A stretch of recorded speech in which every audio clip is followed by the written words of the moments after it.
Bonjour à toutes et à tous, merci de nous retrouver pour une émission exceptionnelle de 100% Quintet, puisque l'événement de ce dimanche 3 octobre célébrera la 100e édition du Qatar Prix de l'Arc de Triomphe. Qui remportera la palme? Pas moins de 15 concurrents se présenteront au départ. On va tout de suite planter le décor avec donc des concurrents venus de tout horizon. Parmi ces 15 concurrents, il y aura 8 Britanniques, 4 Français, 2 Japonais et 1 Allemand. Qui succédera donc au Français Sotsas, entraîné par Jean-Claude Rouget et monté par Christiane Desmoureaux l'an passé. Un tandem présent cette année avec une certaine Rabia. La course est magnifique, ouverte, avec une pléiade de concurrents qui ont remporté des groupes 1 tout au long de leur carrière. Donc on devrait assister à un très joli spectacle. Le départ sera donné aux alentours de 16h05. Ne manquez pas donc cette course mythique disputée sur 2400 mètres. Je vais tout de suite demander à notre réalisatrice Manon d'envoyer le tableau des participants pendant que je vous présente cette course et on jettera un œil évidemment sur les concurrents et sur les forces en présence. Donc le tableau des partants s'affiche sous vos yeux et je vais en profiter pour vous parler des conditions techniques. Eh bien écoutez, malheureusement la pluie s'est invitée à la fête, c'est comme ça fait partie du jeu. Le terrain samedi était annoncé à Longchamp très souple au pénétromètre 3.9, mais attention, des averses sont attendues d'ici dimanche, voire au cours de la journée dominicale, entre 18 et 22 mm.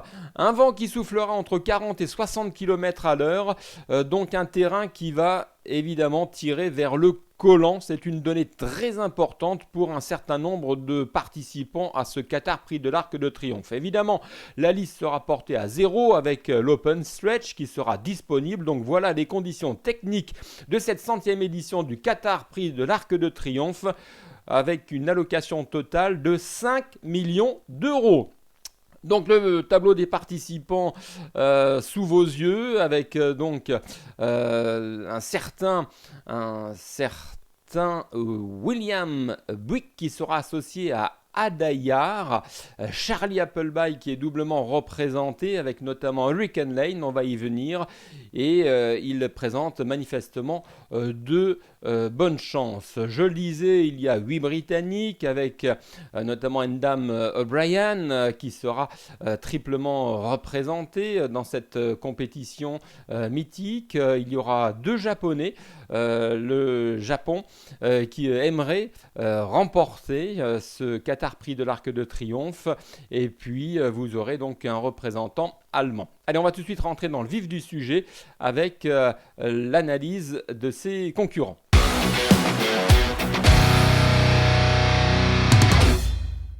On fait le papier avec le numéro 10 Adayar qui sera tout simplement mon préféré avec son compagnon d'entraînement et de Kazakh, le numéro 11 Hurricane Lane.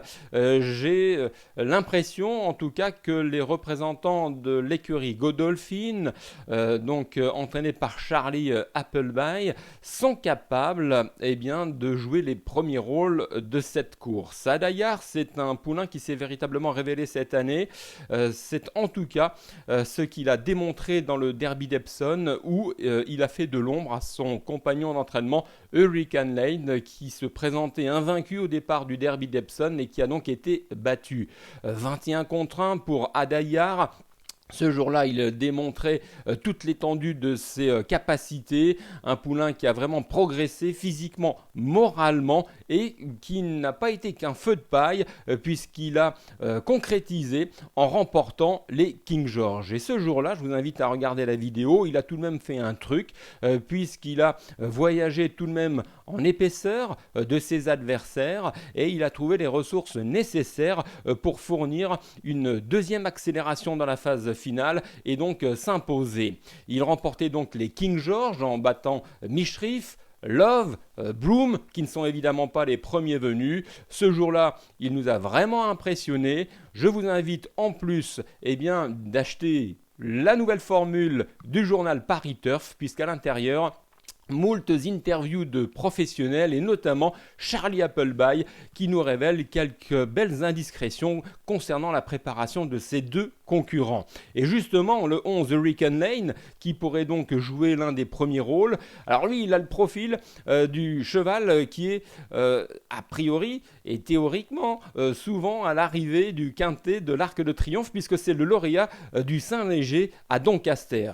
Et statistiquement, le lauréat du Saint-Léger de Doncaster est très souvent à l'arrivée le dimanche du jour de l'Arc de Triomphe. Mais Hurricane Lane, je le disais, se présentait comme le cheval à battre dans le Derby d'Epsom. Il a malheureusement été battu. Mais sachez que Charlie Appleby nous a appris que ce jour-là, il avait malheureusement perdu ses deux fers aux antérieurs, ce qui évidemment l'avait gêné dans la phase finale. Même si il ne cherche pas d'excuses, puisque Hurricane Lane a tout de même fourni une grande partie de sa valeur, il ne faut évidemment pas lui en tenir compte.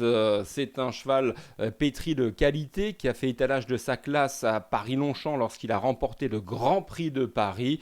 Donc vous le voyez, c'est tout de même une valeur sûre en termes de tenue, de terrain, de forme. Donc je le répète, Godolphin peut être tout en haut de l'affiche pour cette 100e édition avec le 10 Adayar et le 11 Hurricane Lane qui seront, vous l'aurez compris, mes favoris de ce Qatar Prix de l'Arc de Triomphe. Mais si les Godolphin étaient battus, eh ben ce serait peut-être par Tarnawa, le numéro 4. C'est vraiment une magnifique jument qui sera donc associée à Christophe Soumillon, qui, vous le savez, depuis maintenant plusieurs mois a le vent en poupe après un passage à vide. Christophe Soumillon n'a jamais été aussi fort. Il a vraiment retrouvé l'étincelle qui le caractérisait et donc associé à Tarnawa qu'il connaît parfaitement, celle qui est invaincue en 2 tentatives à Paris-Longchamp, puisque l'année dernière, en 2020, lors de l'arrière-saison et du week-end de l'Arc et au cours de sa préparation, Tarnawa avait réalisé un magnifique doublé avec le prix Vermeil et l'Opéra. Donc ce jour-là, en tout cas on s'en souvient, elle avait vraiment fait grosse impression et inutile de vous dire que son entraîneur Dermot Well, qui nous a d'ailleurs accordé une interview dans le journal Paris Turf, nouvelle formule, eh bien, ne cache pas avoir préparé cet objectif, car il sent que sa jument est arrivée vraiment à maturité, qu'elle n'a jamais été aussi forte. Elle ne sera pas dérangée par l'assouplissement du terrain, puisque l'an passé, il avait également beaucoup plu lors du week-end de l'Arc de Triomphe. Donc tous les feux sont au vert, toutes les planètes sont alignées. C'est une course de chevaux, mais c'est également une course de jockey. Donc Christophe Soumillon a les clés en main et il peut évidemment fournir le lauréat de cette épreuve avec sa jument Tarnawa. Donc voilà. En ce qui me concerne, 3 chevaux qui me semblent capables de gagner, le 10 Adayar, le 11 Hurricane Lane et le 4 Tarnawa.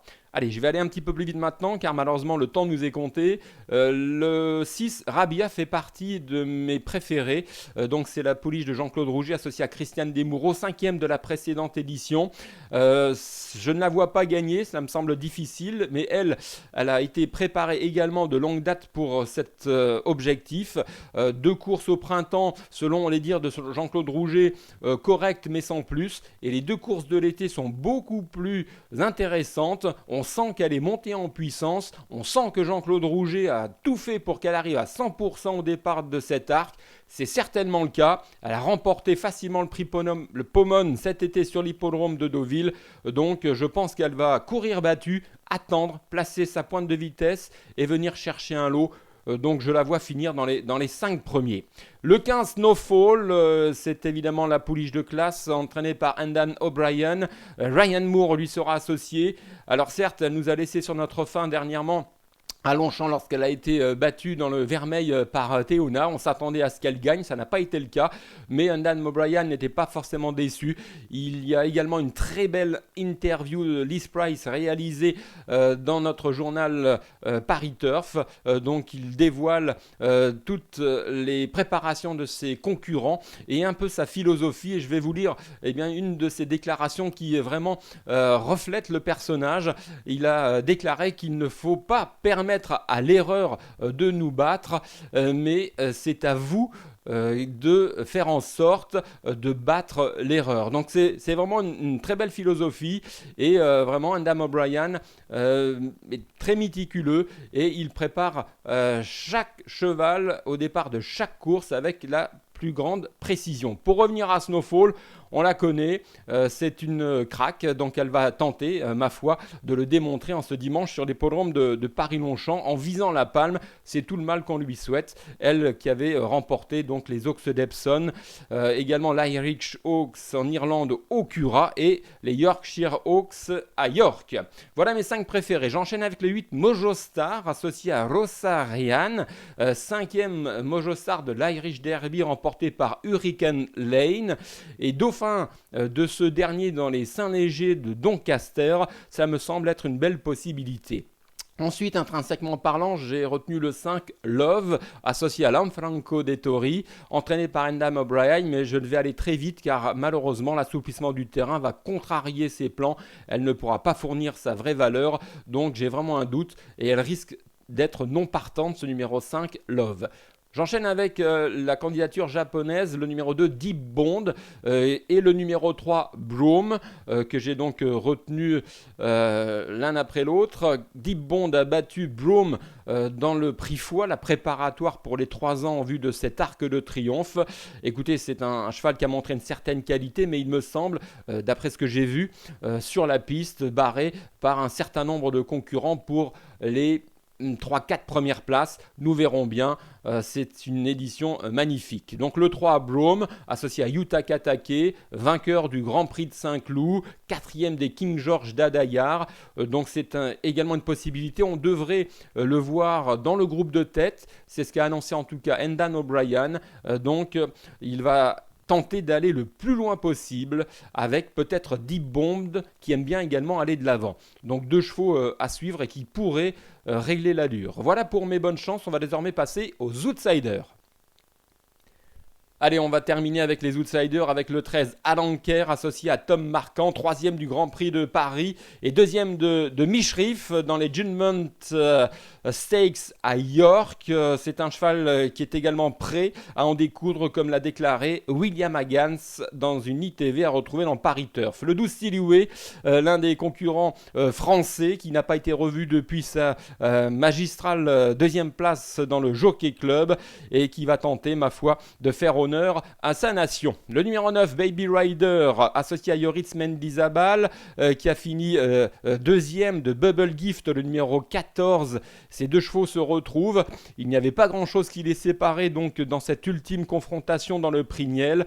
Ils vont évidemment tenter d'obtenir le meilleur classement, mais cela semble assez difficile de viser les 3 premières places pour eux, tout comme l'As Torquator Tasso, représentant germanique lauréat du Grand Prix de Baden-Baden, et le numéro 7 Chronogenesis, 2e et dernière cartouche du peuple nippon, qui n'a pas été revu depuis 3 mois. On joue la carte de la fraîcheur, mais c'est un gros coup de poker. Voilà pour l'analyse de ses concurrents.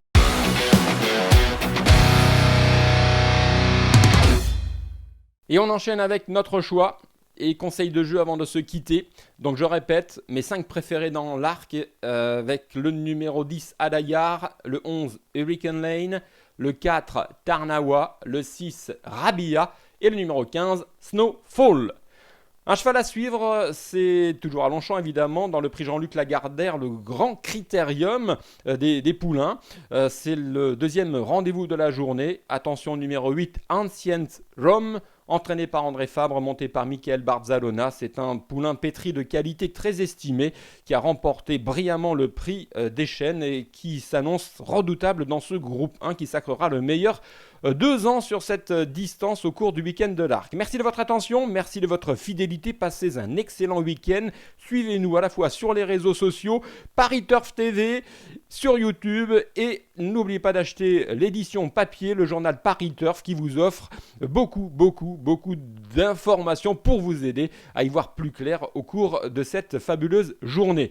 Passez une excellente et à très bientôt pour une nouvelle émission de 100% Quintet.